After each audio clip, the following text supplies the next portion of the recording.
Hello everyone, welcome back to my YouTube channel Maths IQ by Hina Rizvi. Myself Hina Rizvi, your teacher, your mentor.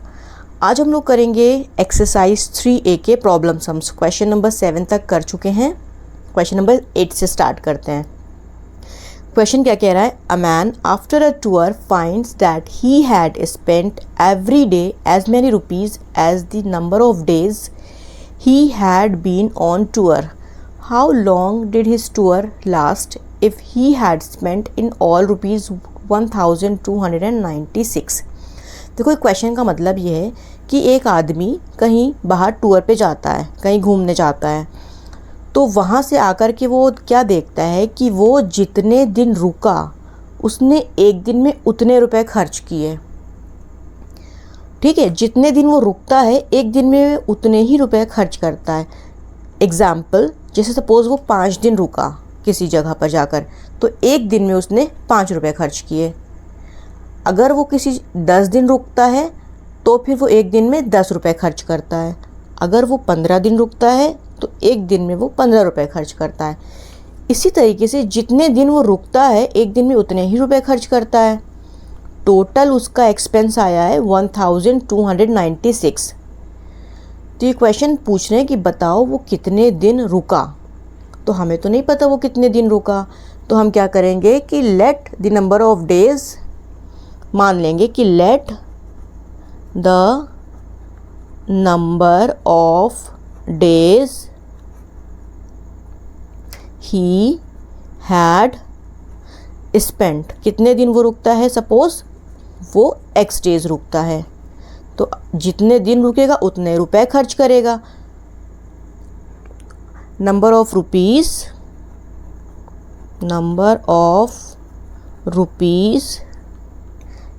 Spent in each day कितना है? x rupees. ठीक है, तो वो x day रुकता है और एक दिन में वो x रुपीज़ खर्च करता है.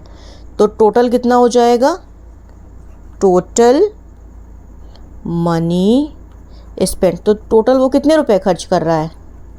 जितने दिन रुका इनटू एक दिन में उतनी ही रुपीज़. तो x into x, that means x square. और हमें दिया कितना है? हमें दिया है 1296. और इसकी वैल्यू किसके बराबर हो जाएगी? x स्क्वायर के बराबर हो जाएगी. क्यों बराबर हो जाएगी? क्योंकि इतना वो खर्च कर रहा है और हमें ये वैल्यू दी है, तो ये दोनों इक्वल हो जाएंगी. तो 1296 का आपको क्या करना है? ये बताना है कि किसका परफेक्ट स्क्वायर है. तो दो तरीका है, या तो डिवीज़न मेथड से निकाल लो या तो फिर इसके फैक्टराइजेशन कर लो. चलो हम लोग ना इसको डिवीज़न मेथड से निकालते हैं, कैलकुलेट करते हैं कि कितना आने वाला है ये 1296. क्या करना है तुम्हें? राइट साइड से पेयर बनाना है. ठीक है, 3 3 ज़ा 9. 12 में से 9 जाएंगे तो क्या आएगा? 3 आएगा. अब यहाँ पे क्या करेंगे? 3 ऐड कर देंगे, तो 3 और 3 6. चलो अगला पेयर उतारेंगे 96. अब इसकी यूनिट डिजिट 6 है, तो या तो यहाँ पर 4 आएगा या तो यहाँ पर 6 आएगा, क्योंकि इसकी यूनिट डिजिट क्या है? 6 है. तो अगर हम 4 लिखते हैं तो 64 4 ज़ा क्या हो जाएगा? कम है. यस, तो हम लिख देंगे 6. 6 6 ज़ा 36, 6 6 ज़ा 36 और 3 39. ये हो गया कैंसिल. आंसर क्या आया? आंसर आया x is equals to under root 36 into 36. That means 36 days. तो ये आपका आंसर आ गया कि वो वहाँ पर कितना रुकता है? 36 डेज रुकता है और 36 रुपीज़ खर्च करता है. चलो क्वेश्चन नंबर 9 की तरफ बढ़ते हैं.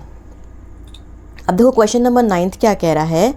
Out of 745 students maximum are to be arranged in the school field for a PT display such that the number of rows is equal to the number of columns. Find the number of rows if 16 students were left out after the arrangement. देखो total student कितने हैं? 745. Out of लिखा ना, तो total student है 745.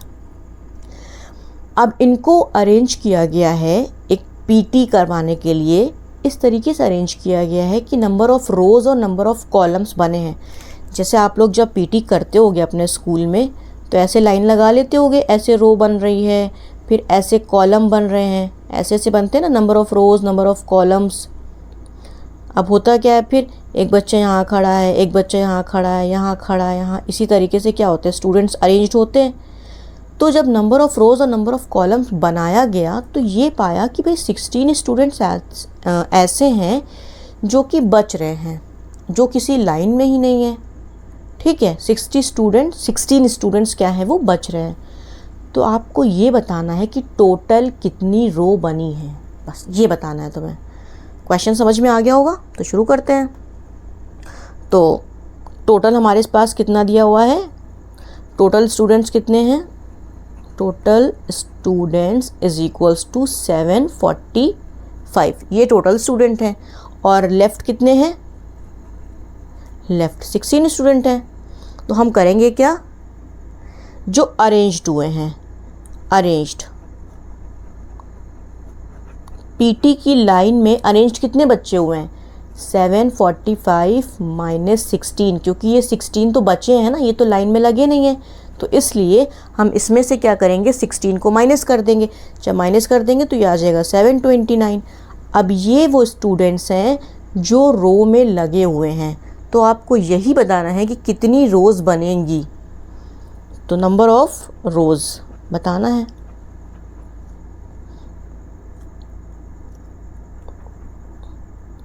तो क्या कर देंगे, इसका स्क्वायर रूट निकाल देंगे, 729। चलो डिवीज़न मेथड से निकालते हैं 729 का।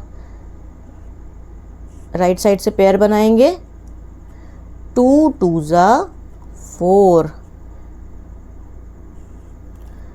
यहाँ पे 2 ऐड कर देंगे, जो जिससे मल्टीप्लाई करते हैं वही ऐड कर देते हैं। तो 7 में से 4 जाएंगे 3 आएगा, अब पूरा पेयर उतरेगा साथ में 29। अब क्या आएगा, अब देखो इसकी यूनिट डिजिट 9 है ना, तो या तो यहाँ पर 7 आएगा या तो यहाँ पर 3 आएगा। तो जो नंबर हम यहाँ लिखते हैं वही यहाँ भी लिखेंगे। तो 43 3 ज़ा क्या हो जाएगा, 3 3 ज़ा 9, 4 3 ज़ा 12, बहुत कम है, तो हम क्या लिखेंगे 7 7 यहाँ भी लिखेंगे, 7 यहाँ भी लिखेंगे। तो 7 7 ज़ा 49, 4 कैरी, 7 4 ज़ा 28 और 4 32। यस, ये पूरा कट गया, देखो आया कितना 27। तो डैट मीन्स कि 729 is a perfect square of 27। 27 into 27, number बाहर आ जाएगा, तो 27 रोज़, ये आपका आंसर हो जाएगा।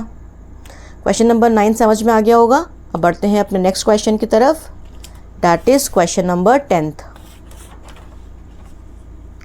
क्वेश्चन नंबर 10th क्या कह रहा है कि 13 and 31 is a strange pair of numbers such that their square 169 and 961 are also mirror image of each other. Find two more such pair. अब तुम नोटिस करो एक चीज़, ये 13 और 31 दिया हुआ है, ये एक स्ट्रेंज पेयर है। स्ट्रेंज पेयर इन्होंने इसलिए बोला है क्योंकि यहाँ पर डिजिट्स तो सेम है, बस उनका सीक्वेंस बदला हुआ है। और इनके स्क्वायर भी अगर आप नोटिस करेंगे, देखो वो भी तुम्हें ऐसे ही नज़र आएंगे, 169 और ये क्या है 961, ऐसा कुछ कर दिया है। ये है मिरर इमेज। अब सबसे पहले ये समझ लो कि ये मिरर इमेज क्या होता है। मिरर इमेज का मतलब कुछ नहीं है, बस जब रिफ्लेक्शन वर्टिकली हो तो उसको हम मिरर इमेज कहते हैं। तो मिरर इमेज में होता ये है कि जो नंबर्स रहते हैं वो तो सेम रहते हैं, बस उनका जो डायरेक्शन है वो बदल जाता है। जैसे देखो ये 13 है और ये 31 है, देखो नंबर तो सेम है बट उनका डायरेक्शन बदल गया। यहाँ पहले 1 आ गया फिर 3 आया है, यहाँ पहले 3 आ गया फिर 1 आया है। ऑलराइट, तो इसका अगर हम स्क्वायर करते हैं तो 169 आता है और इसका स्क्वायर करते हैं तो 961 आता है। तो देखो डायरेक्शन देखो बदल रहा है ना, ये इसी को कहते हैं मिरर इमेज। तो इसी तरीके से तुम्हें 2 नंबर्स और बताने हैं, 2 पेयर्स और बताने हैं। तो एक तो सबसे पहले क्या हो जाएगा, पहला पेयर हो जाएगा 12 एंड 21।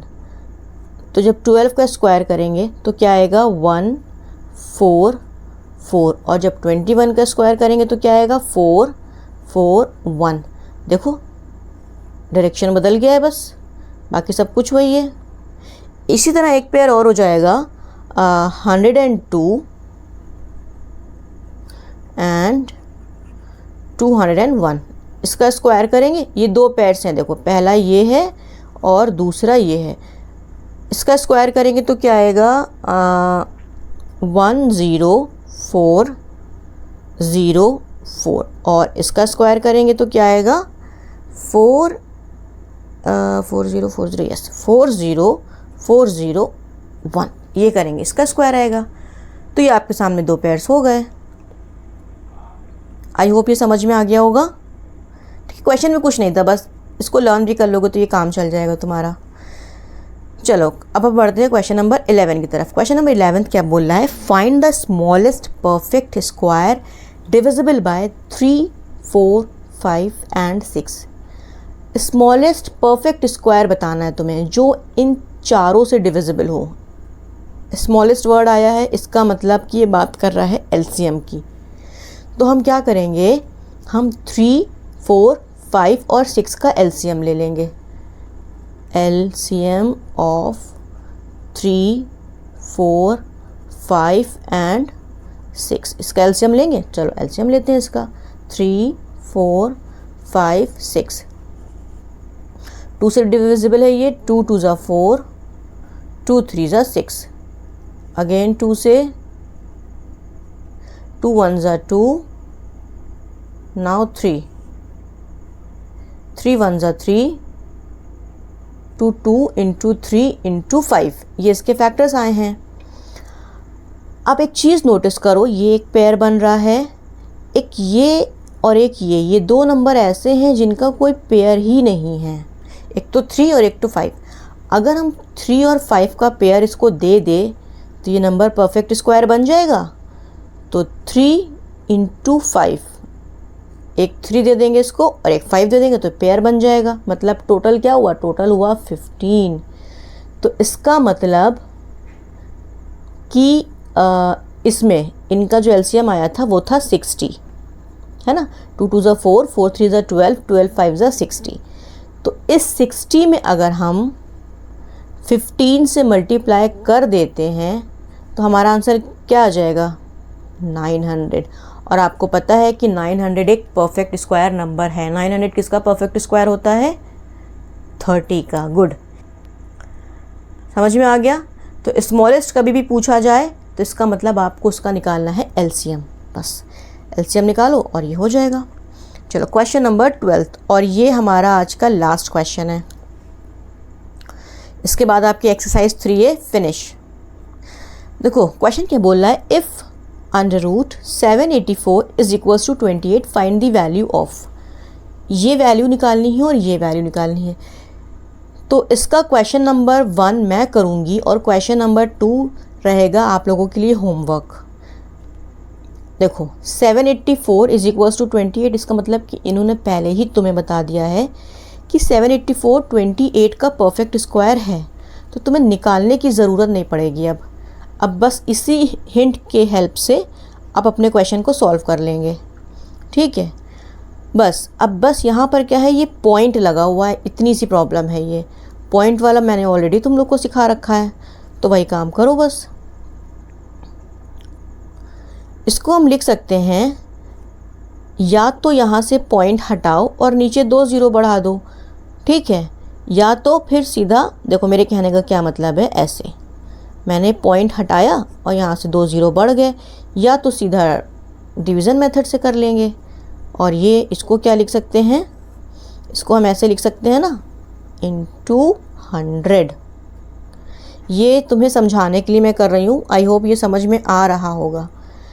तो देखो ये 784 है, 784 को हम क्या लिख सकते हैं, 28 इंटू 28 अपॉन 10 इंटू 10,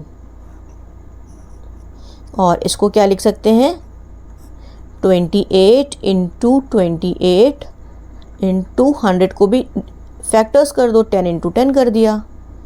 अब देखो यहाँ से एक पेयर बाहर आएगा, पेयर में से एक नंबर बाहर आएगा, यहाँ भी पेयर में से एक नंबर बाहर आएगा, प्लस यहाँ पर भी क्या है, पेयर में से एक नंबर और पेयर में से एक नंबर, तो ये हो जाएगा 28 है ये, और नीचे है देखो 0, तो नीचे से एक 0 हटेगा तो ऊपर राइट साइड से एक नंबर के बाद पॉइंट लग जाएगा, तो राइट साइड से एक नंबर के बाद यहाँ पॉइंट लग गया, प्लस इसका मल्टीप्लाई करेंगे तो ये आएगा 280।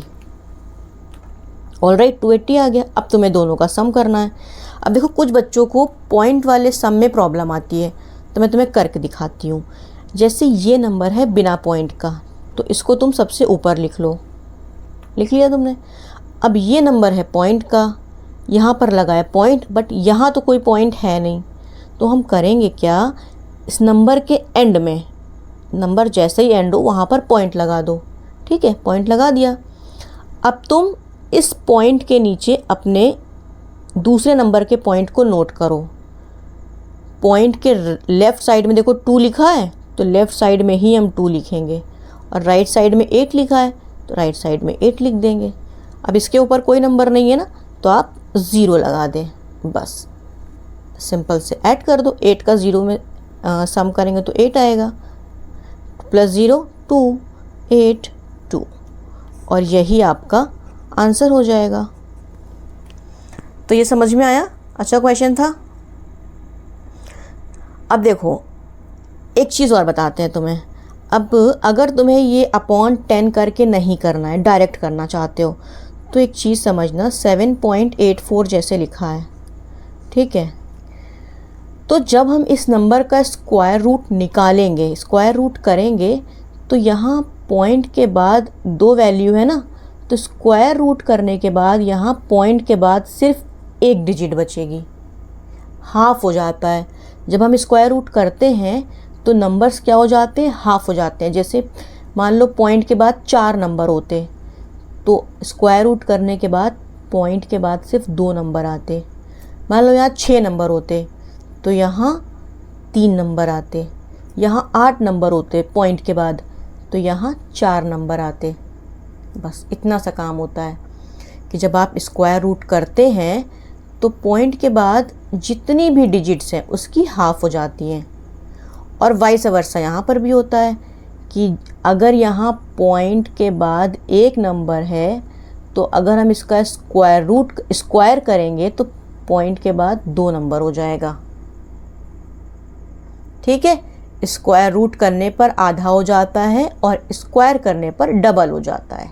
बस स्क्वायर रूट करने पर आधा हो जाता है और स्क्वायर करने पे डबल हो जाता है। अब देखो 2.8 है ना, अगर मैं इसका स्क्वायर करूं तो डबल हो जाएगा। देखो 7.84, देखो यहाँ पॉइंट के बाद एक नंबर था, यहाँ क्या हो गया, पॉइंट के बाद 2 नंबर हो गया, डबल। अब देखो ये डबल था ना, स्क्वायर रूट किया तो हाफ हो गया। तो क्वेश्चन नंबर 2 आपके लिए होमवर्क रहेगा। आप सारे बच्चे इसको करेंगे, इसका आंसर निकालेंगे और मुझे कमेंट बॉक्स में कमेंट करेंगे। सपोज़ अगर किसी से नहीं बन पाता है तो बता देना, मैं उसको बता दूंगी। ठीक है, कुछ खास है नहीं, देखो यहाँ पॉइंट के बाद 2 0 करके है और कुछ ज़्यादा टफ नहीं है, क्वेश्चन वैसे ही होगा। तो यहाँ पर हमारी ये एक्सरसाइज 3A ख़त्म होती है। नेक्स्ट एक्सरसाइज हमारी 3B रहेगी। और वीडियो पसंद आया हो तो वीडियो को लाइक करो, चैनल को सब्सक्राइब करो और ज़्यादा से ज़्यादा अपने दोस्तों के साथ शेयर करो। बाकी फिर मिलते हैं नेक्स्ट वीडियो में, तब तक के लिए बाय बाय।